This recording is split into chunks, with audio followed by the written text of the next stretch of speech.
Hi there! Welcome back to my channel. My name is Jessica Isla, or Jess.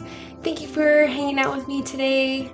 We are going to be jumping into a nuts true crime story. And I feel like I really haven't, I've heard of it, but not that much. And it's just so terrible. Ugh, gross.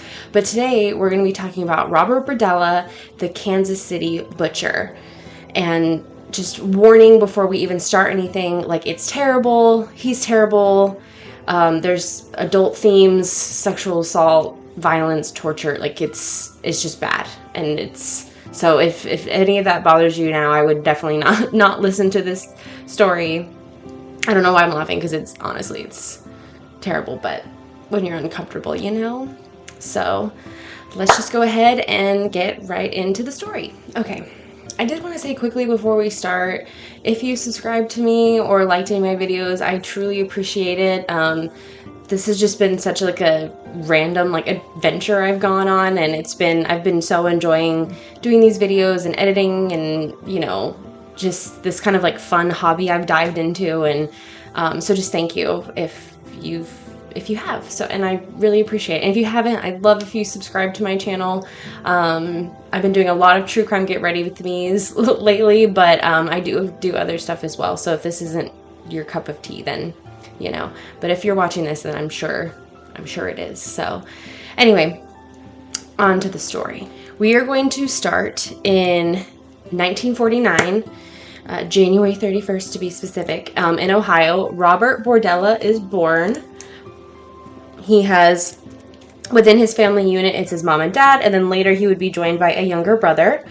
Now, growing up, he was a really smart kid, did really well in school, but he was bullied, he wasn't super popular, he wasn't really athletic, and unfortunately, his home life wasn't much better either, because his dad kind of favored his younger brother because he was the things that Robert wasn't. So, of course, I'm sure that didn't, bring him that much happiness or whatever, but anyway. And then when he hit puberty, he realized that he was gay. So of course this just made him retreat further into himself, and he really didn't have very many friends, and he just stayed at home. At this point in time, he started doing a lot of different kind of hobbies. He immersed himself in stamp collecting and coin collecting and painting and just individual artistic things that he basically did on his own. So yeah, he just kind of lived his life a little bit of a loner, and and then when he was 16, around Christmas time, I believe, his dad had a heart attack and died, and his mom would remarry shortly thereafter, and he said that he was very upset with his mom. He really saw it as a betrayal against their father, and I'm sure all he wanted all his childhood life was to please his father, so of course he was mad about that. But what are you gonna do? And it would be at this point in time that he would see a movie called The Collector, which later he'll say that had a lasting impact on him. And I had to look it up because I had no idea what this movie was. It's from 1965, and it's a film about a man who abducts a woman that he finds attractive, and he holds her captive, keeping her in a basement and kind of watching her like a specimen or some kind of animal in a zoo, which is disturbing. And so and then the guy would go on to accidentally kill her, but he would do everything he could to keep her alive, basically. So, but yeah, he would go on to say this had a lasting impact on him, so keep that in mind, I guess. Once Robert would graduate high school, he was accepted into the Kansas City Art Institute. So he would move to Kansas City, and he would thrive his first year at this art school. His goal was to become a professor, and he was doing really well his first year. But then in his second year, he started getting into alcohol, and he really started abusing alcohol, and he would start selling drugs, and he would get busted by an undercover cop trying to sell meth to this guy. Sorry, it's just not going to talk about this giant pimple I have on the side of my face because it's just rude, honestly. But anyway, so that would happen, and then shortly after that, him and 2 other friends would get busted with for possession of marijuana, which would ultimately get dropped for lack of evidence, which I'm like, if you have them in possession of it, isn't that the evidence? But whatever, I don't know. So shortly after all this, he would drop out of the Kansas City Art Institute, but he would stay in Kansas City. I guess he'd really grown to love it. And he would move into 4315 Charlotte Street, which would go on to be the place of all these terrible and horrendous murders. So, you know. But obviously at this point, he's not in school. He needs to get a job. So he starts working as a like short order cook in different like restaurants and diners and stuff. And then he would kind of work his way up and become a chef.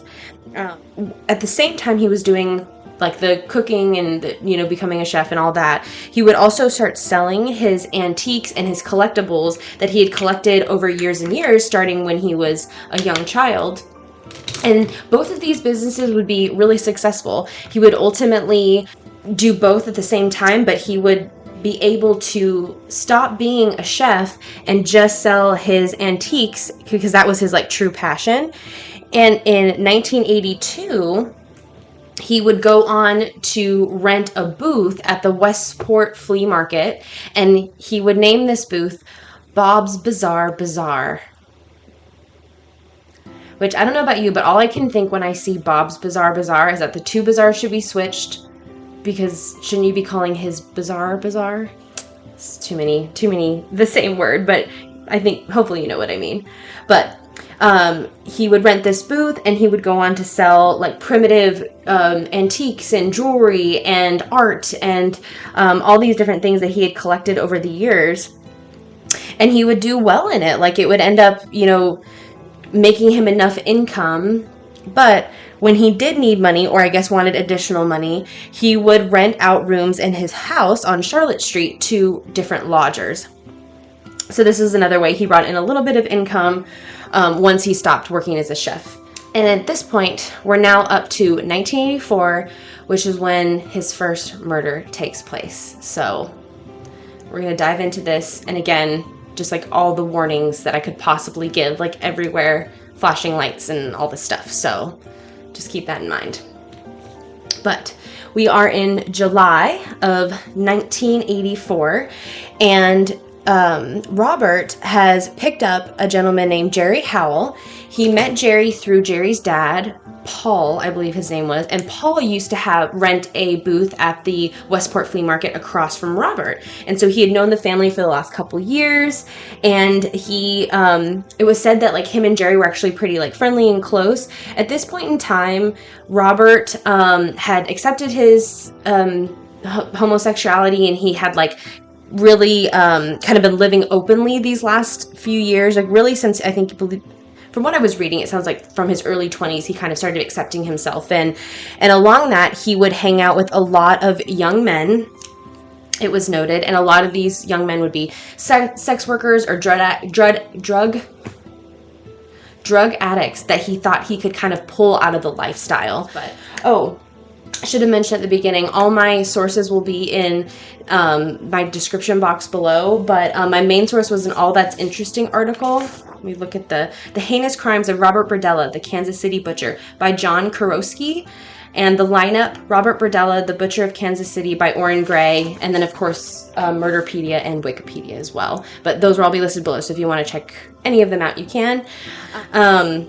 So he would offer, I guess, to give Jerry a ride to a dancing competition in like a town over, or like in a town close by. And from there, sorry, I can't find what I'm trying to use next. I also have no idea what I'm doing on my face, so I'm just kind of randomly picking things. But from there, he would not take him to the dance competition. Surprise, surprise. Instead, he would ply him with alcohol. Along with alcohol, he would give him tranquilizers, and then he would tie him to his bed. From there, he'd go on to torture, sexually assault, like just all the terrible things to Jerry over a 28-hour period. And some of these things, like, again, this is going to be graphic. Some of these things include, like, injecting him with hypodermic needles and injecting him with, like, drainer fluid and stuff, tying him up. He was gagged. And over this period of time, like, Jerry would ask, like, why are you doing this to me? Obviously, he knew this man. I'm sure he was like, I've hung out with you so many times, like, what the heck is going on here? And essentially, Robert would either just, like, laugh at him or mock him, or he would threaten him. But he never really gave, like, a full response. Like, he just was a total asshole about it, which, I mean, it's not surprising, but, you know. After 28 hours of this, like, vile torture, Jerry would he would pass away, and Robert noted that he believed it was, like, either him choking on his own vomit, or he just couldn't catch his breath between, like, the gag and all the medication and stuff that he had, like, injected into his body. So he passes away, and then Robert proceeds to hang him in his basement, like, from the rafters upside down, to drain him of blood, and then chops him up and puts him in garbage bags, and then puts him out in the trash, which is just like, ew, you know, like, what is wrong with people? Anyway, just, people are terrible. We should know this by now. Anyway,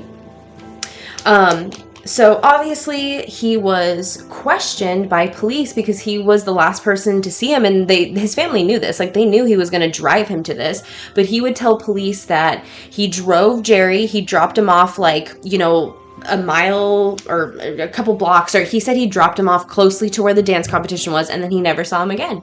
And, you know, they really didn't have any evidence to contradict this statement, and so that was kind of that, and Jerry ended up, you know, being missing for quite a while. You know, Robert got away with this, essentially. Like, just disgusting. We're now in 1985, so not quite a full year later, but almost. We're in April of 1985, and we get to our second victim, named Robert Sheldon, who was 18. God, they were all babies. It's just so freaking sad. I mean, it's sad if it's anybody, but, you know, like, when it's, like, young people who had, like, so much life, you know? Anyway, so on April 10th, Robert Sheldon comes to Robert Berdella's door and basically asks him for lodging. He had done it he had stayed with him in the past, and so he asked him, like, hey, do you have somewhere, like, can I hold up here for a little while? And Robert Berdella would go on to say that he wasn't particularly attracted to Robert, but he decided to let him stay anyway, which is like, ew. I guess Robert would just kind of, like, hang around the house. Like, he didn't really do much, and so it kind of annoyed Robert Berdella. And so at this point, he'd become an inconvenience to him, so he decided that he was going to abduct him and do the same thing that he had done to Jerry to Robert. So he decided this on April 12th, and on that day, he drugged him with sedatives and held him captive in the second floor bedroom. He would proceed to do basically what he did to Jerry, which would be torture him, sexually assault him. He, like, would swab his eyes with, like, drain cleaner. Ugh. And then he would, like, insert needles under his fingertips. Ooh. And a lot of these same methods he used on everybody. It's just, like, and also warning too, because if you go and look up this, like, on the Murderpedia, there is some of the photos of, like, these gentlemen in these, like, stages of torture. So highly don't recommend looking at those, but, you know, if you're anything like me and you just can't keep yourself from doing it, like, just warning. But he would proceed to torture him over the next 5 days, and then on April 15th, he had a handyman stop by the house to come work on his roof, and in order to keep him from getting caught, he suffocated Robert with a bag and a rope, and then he would later dissect his body in the third floor bedroom, just like he did with Jerry's. So he definitely had a system, which is just, again, just so disturbing. But anyway, So that was in April of 1985. And now we get to June of that year, and we meet 20-year-old Mark Wallace. So Robert had found Mark hiding in his tool shed during like a really severe thunderstorm outside. Robert would invite him in to come out of the storm, and of course Mark is super like thankful, and they did know each other a little bit. I guess Mark had done like a small like yard side job for him, so they didn't know each other well. He hadn't stayed there before, but they did know each other, which I'm assuming is why he was like hiding in his tool shed. Otherwise, I guess it was just the first thing he came upon, but either way. So Robert noticed that Mark was like super tense and like panicky, and so he offered to inject him with chlorpromazine, which is an antipsychotic, saying it would help calm and relax him. So Mark, of course, who's panicking, says like, sure. And at that point, that's when Robert decides to take Mark captive. So we all know how this story is going to go, I'm sure. But so Robert would take Mark to the second floor bedroom, where he would proceed to torture him for the next about 24 hours, pretty much a full day. I think even a little bit more. It might have been like 27 hours. And, you know, similar stuff to what he used to do, including like electrical shocks and like on specific parts of the body. And at this point, when he was like I guess the electrocution he did for an almost full 24 hours. So of course, Mark is like drifting in and out of consciousness. His body can't take being electrocuted for like a straight day. And then this would ultimately cause Mark to pass away pretty much like a little bit over a day after he had been like abducted by Robert. So this guy just like, the fact that he's torturing these people to death and like in such short periods of time just shows you like how much he's actually inflicting on these poor people. Like, again, I know I keep saying it, but like, what is wrong with people? So many things we know, but and then he would, you know, once again, he died of a combination of like the drugs, the gag, the lack of oxygen, and then just the general torture like to his body. And of course, you know, no consequences to Robert. Nothing happens to him because, again, a lot of the men that he would end up picking as victims were, you know, drug addicts or sex workers. And especially in 1980s, I'm sure they weren't exactly like, what's happening here? You know, I'm sure they had some people on their radar, maybe. Well, I mean, like, obviously Jerry was for sure. But some of these other men, like, they just, you know. We are now moving on to victim number 4. Yes, victim number 4. So in September, so only a few months later, I'm like, again, chill, bro. We meet another very young man, 20-year-old James Ferris. James called Robert asking if he could stay at his place for a little bit. Robert accepted, but he only accepted because he wanted to abduct and kidnap James. So that's lovely. Robert would go on to say that James was the first victim that he like intentionally inflicted torture on, which I'm like, huh? I'm sorry? Like, are we just not counting the other ones? Because that makes no sense to me. But, you know, does any of this make sense to me? No. So you know, James would come over to stay with him, and this is when Robert would drug him, like his previous victims, with tranquilizers sprinkled into his food or crushed up into his food. So once he was passed out, he would bring James up to his bed where he'd tie him up. He'd inflict electrical shocks on him, acupuncture with hypodermic needles. There's multiple pictures of that, and it's just like, ugh, like I can't imagine, because he would also stick them under like their fingernails. Ew. Oh, I'm sorry, I can't. And this torture would go on basically for a little bit over a day. It was kind of his thing, I guess. So at this point, after, you know, a little bit over a day, James became delirious from all the torture, all the drugs, but Robert continued assaulting him until he died, just from all the abuse that was being inflicted upon him, which is just like, dude, I can't. Okay. Anyway, like, I know I keep saying this after every one, but it's just like, what the heck? Like, I don't know. And with all these victims, he would dispose of their bodies generally like in trash bags and then take them out just like trash, which is also disgusting. And then he would end up keeping some body parts, but we'll get to that. So moving on, we have so that was September of 1985. But so we move on, and his next murder is not until the next year in July of 1986. And this is when he has a chance encounter with a gentleman he had let lodge at his home previously. So we have Todd Stoops, and him and his wife had either lived, I think 2 years prior, they had lived at Robert's for a little while. James was a sex worker who Robert found like very, very attractive. And so when they had this chance encounter, Robert would offer to have Todd come back to his place to have lunch, and then of course with the promise of paying him for sex. So Todd would say yes. I mean, he knew Robert too, like he had lodged with him, so I'm sure he felt safe going back there, you know.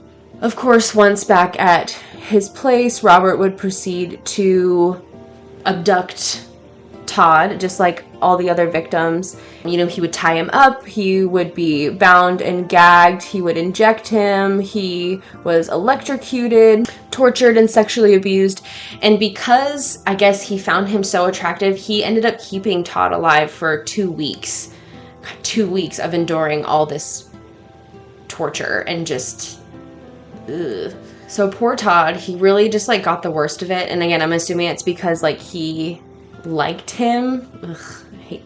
No. But he'd still do things like he would, he tried doing electroshocks to his eyes, and then he would inject drain cleaner in his throat, you know, among the other things that he'd done to his previous victims. But also with Todd, he would end up rupturing his anal wall, which would ultimately be his cause of death. That happened on June 27th. The rupture occurred, and he ended up lasting until July 1st. But by the end of June, it got to a point where, like, when he was sitting up, he couldn't breathe. So he always had to be, like, laying down.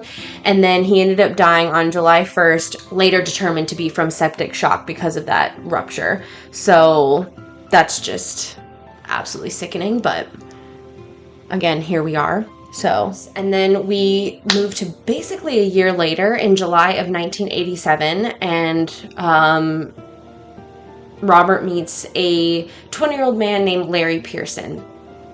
Now, they had met in the spring of that year, and they become friendly. You know, they like hung out, they went to the movies, blah, blah, blah. And so they ended up becoming kind of, you know, friends and whatnot. So once they kind of became friends and acquainted, Pearson would end up staying with Robert for a little while. And he would kind of, in exchange for, you know, the rent, he would do chores around the house. And so initially Robert stated that he wasn't going to like abduct Pearson, like they were just friends, you know, who was staying with him. But I guess at one point Robert ended up bailing him out of jail, bailing Pearson out of jail. And after that, he would just kind of hang around the house. He had bailed him out, and then he would proceed to not do anything and just kind of like be lazy and sit around the house. And so at that point, I guess Robert had decided that he wanted to abduct him. So once again, he did the same thing where he drugged him with sedatives, and then he would move him into the basement. Once in the basement, he would, you know, again, the usual torture that he liked to inflict, injecting them with drain cleaner, sticking hypodermic needles into them. He would also break Larry's hand with a metal rod. And it sounded like it might have been like intentionally in different places, like over a period of like, you know, a little bit of time. So that's disturbing, among like everything else in this freaking story.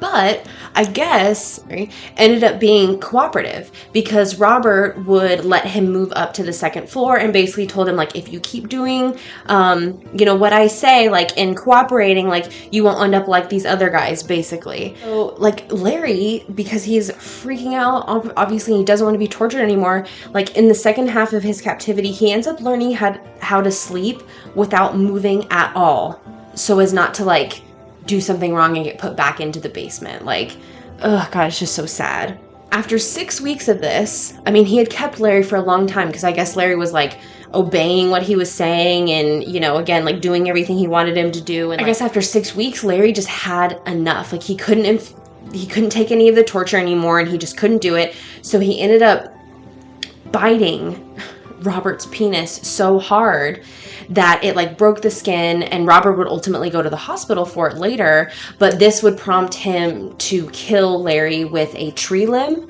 and then suffocate him with a bag. So I think at that point Larry just like literally couldn't handle it anymore, and just knowing, like not knowing when that kind of thing would end, oh god, it'd just be. So after he killed him, he would, you know, again do the same thing he tends to do, which is where he would dismember him, but he would ultimately bury Pearson's head in the backyard. So a little different than what he'd done with some of the other people.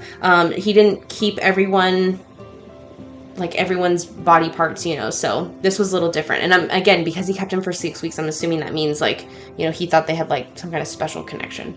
I don't know. Who knows what these people are thinking, honestly. This brings us to our final victim. So we are now in March of 1988, and we meet a we meet a gentleman named Christopher Bryson, who is 22 years old. He is a sex worker who meets Robert through his work. Robert would actually just abduct Christopher. Like he would do the ruse of like saying like he was gonna pay him for sex, but it sounds like he kind of did less of the whole like I'm a good guy kind of thing. Just kind of straight up abducted him, like once he like got him in the car. Once at the house, Robert would knock him unconscious with an iron bar. So again, like foregoing all the drugging and stuff, I guess he just figures at this point he can, like, he wants it to go quicker. I don't know. He would torture Christopher with the same methods he'd been using, you know, the hypodermic needles. One difference though was he would swab his eyes with ammonia. So he changed the type of like chemical he was using. Again, I think this is terrible, but it sounds like he was just kind of experimenting and doing things that he enjoyed. Ugh. Right. After a few days, Christopher would end up gaining Robert's trust. Robert told him that he'd be open to discussing the aspects of abuse that were inflicted upon Christopher, but he would not change or modify the sexual abuse. How sweet of him. It's so nice. Ugh. But because of this trust, he convinced Robert that instead of tying him, like every night he would leave him with his hands tied behind or like all his victims with their hands tied behind their backs, he convinced him to let him leave his hands tied in the front because it was more comfortable. But this allowed him to burn off his ropes with a matchbook that Robert had accidentally left behind while Robert was at work one day. So Christopher was able to, burn off these ropes. He was on the second floor, so he jumped down to the first floor. I believe he like either broke or really severely hurt his foot. And then he was able to flag down a meter reader that was across the street. And keep in mind, he's naked. I think he's only wearing a dog collar at this point. So I'm sure this meter reader was like, holy crap, what is happening here? But the meter reader sees him. He as Christopher's running toward him, he's telling him, call the police. And so this meter reader ends up taking him into the house of where he's like reading the meter. And they him and the family inside like call the cops. So police come out to his house to the house across the street, it sounds like, or a house close. And Christopher tells him that he was hitchhiking and this guy abducted him and that he had been torturing him for the last 3 days. And he told him all about the burning off the ropes and all the torture devices and the drain cleaner and the needles. And he just gave them the full rundown of everything. 2 officers maintained surveillance on Robert's house at this point, while a 3rd officer escorted Christopher Bryson to the hospital. Thank God, because I'm sure he needs all the medical care right now. And then there was a 4th officer, and he called in a search warrant on Robert's house. So at this point, Christopher has also told them, along with the evidence of all his torture and everything that should be in the house, he proceeds to tell them that there is also, what am I looking for here? That Robert, while he was torturing him, had also showed him Polaroids and photos of other men that looked to be deceased. So, of course, I'm sure police are like, oh my God, like, what are we about to walk into? But the good thing is that based on Christopher's, like, testimony or his, statement, they're able to arrest Robert the same day that Christopher escapes, and they charge him with the crimes against Christopher. And then once the search warrant is issued for his home, they're able to go in, and this, of course, is where they just find a plethora of evidence. They find everything that Christopher had talked about. They find the burnt ropes. They find a metal tray with, like, syringes and different cleaners and astringents, and they find, like, tons of medications and eye drops and just basically all the methods of torture that he was using. They also find, like, a small generator with, like, electrical cords hooked up to it, like, clearly for, like, electrocuting people, which is, like, scary. Along with, like, all the torture, all the torture devices and cleaning products and stuff, they also would uncover a human skull in the second floor closet, and then they would find the human skull that was buried in the backyard as well. They'd also find, like, multiple vertebrae, and they would find, like, some human teeth in an envelope too. So he definitely kept, like, kind of random body parts. Just so disturbing. Like I had mentioned, Larry Pearson's head was the one that was buried in the backyard, and the skull that was in the closet was determined to be that of Robert Sheldon, who I believe was victim number 2. So he'd had that one for quite a bit longer at that point. So police would also find 334 Polaroids and 34 snapshots of various men, including all of the victims that were listed that we've already discussed. There were newspaper clippings about Jerry Howell's disappearance, and they also found James Ferris's driver's license. So he really wasn't hiding anything. He kept a lot of, like, random stuff. And along with the fact that he wasn't hiding anything and the Polaroids and everything, they also found basically a journal where he would keep notes on the torture of his victims. And it had detailed accounts, which is why we know so much detail about how they passed away and, ultimately everything that was done to these poor guys. So it's just disturbing beyond all measure.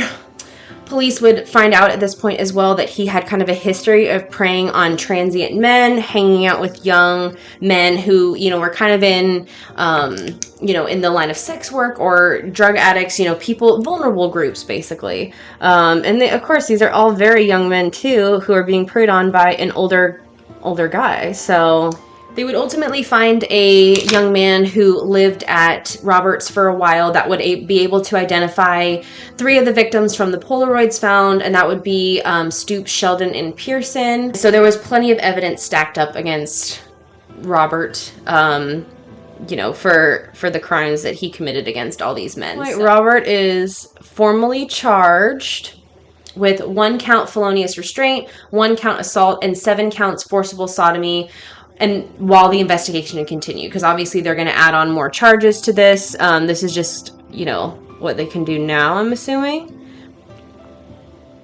Why do bright lips look so trash on me?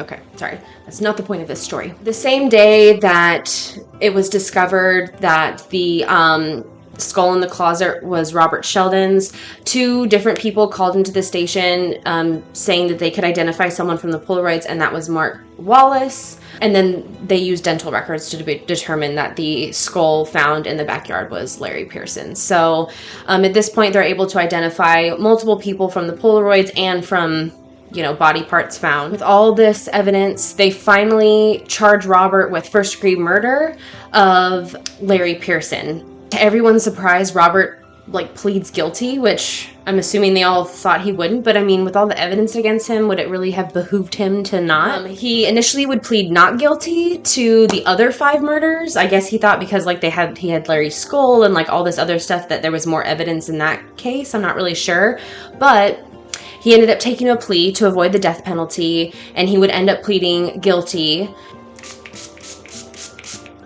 along with giving a detailed confession of all his crimes. Like, it took, I think, 2 or 3 days to him to confess to everything that he did, which I feel so terrible for the people who had to, like, sit there and listen to him, because, you know, he was probably just being like, oh yeah, and I did this, and then I did that, and that's all. And it's like, you're listening to someone describe terrible, terrible things done to another person, you know? It's just disturbing.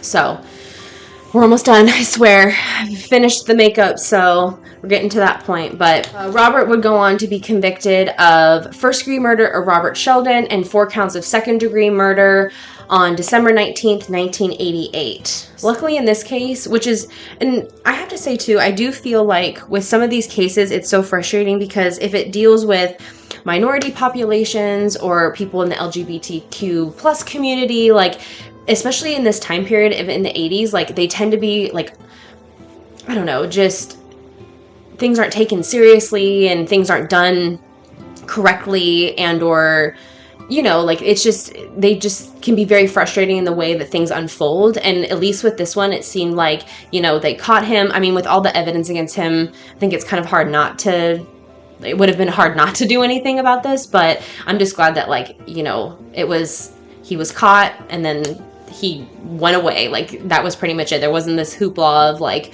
people victim blaming and shaming and that people like to do, you know. Robert would go to prison, you know, where he'd be for a while. And then in October of 1992, so only about 4 years after he went to jail, he would complain of chest pains and also state that the prison was not providing him with his heart medication. He'd go to the infirmary where they'd send him to the hospital, and then he would die of a heart attack at age 43. Nothing ever came about with, like, his claims that he wasn't given his medication at the prison. Like, I don't think they ever investigated or anything, but I mean,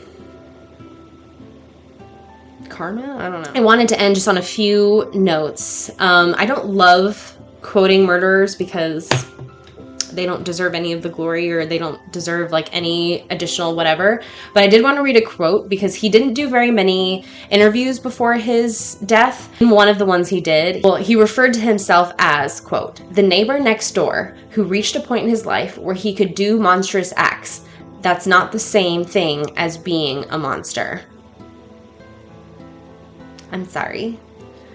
I don't think you can sit here and, you know, be guilty of murdering 6 people and say you're not a monster. Like, I don't think it works like that, you know? The house that was on Charlotte Street would go on to be bought by, like, a local businessman, and it would be demolished sometime in the 90s. So it's no longer there. I'm sure there's something built there, but I don't know what it is. But it's probably for the best, because I don't think anyone needs to go into that house where terrible things happened, you know? So that is our terrible story of Robert Berdella, the Kansas City Butcher.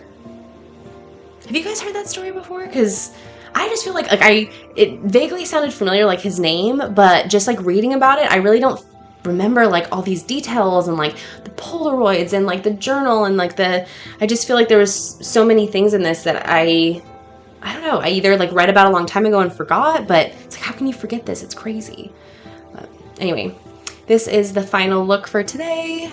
Again, don't judge the bright lip. I don't look great in bright color lips for some weird reason.